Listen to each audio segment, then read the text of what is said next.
L'eczéma des mains. Bonjour à toutes, bonjour à tous. On va parler de l'eczéma des mains ou la dermatite des mains ou plus communément appelée la dyshydrose. On va l'aborder de façon psychosomatique, la main en général, l'eczéma en général et puis chaque doigt, les plantes qu'on peut utiliser à l'extérieur comme à l'intérieur et enfin aussi l'homéopathie pour les enfants. Alors, l'eczéma en règle générale, c'est-à-dire qu'on crée une couche supplémentaire sur la peau de façon à ce on repousse le monde extérieur. C'est souvent un désaccord à ce qu'on souhaite, nous, à ce qu'on a envie d'être ou ce qu'on a envie que le monde soit et le monde extérieur.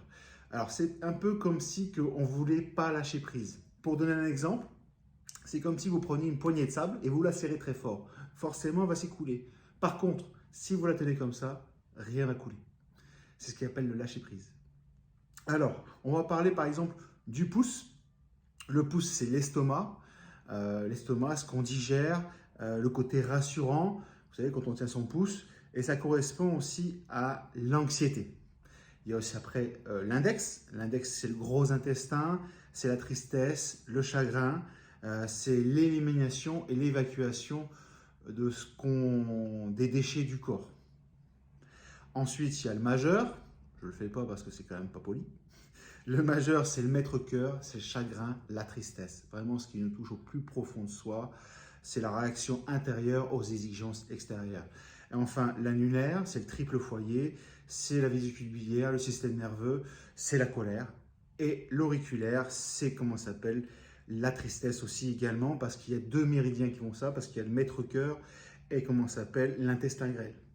Alors au niveau des plantes, il y a beaucoup de plantes qui sont pas mal. Il y a la bardane, la fumeterre qui marche pas mal, en voie orale, 5 ml matin et soir.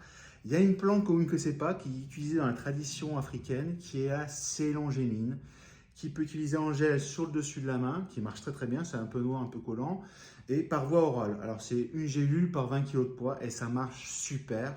Il y a aussi la griffonia pour gérer un peu ses humeurs par rapport au monde extérieur.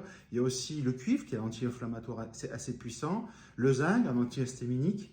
Il y a également l'argent colloïdal, vous le savez, je suis un grand adepte. En spray dessus, ça sèche immédiatement et par voie orale. Et enfin, il ne faut pas mettre de côté les probiotiques parce que si on réagit fortement à l'eczéma, il y a une réaction par rapport à ça, c'est-à-dire qu'il y a un déséquilibre d'un point de vue intestinal.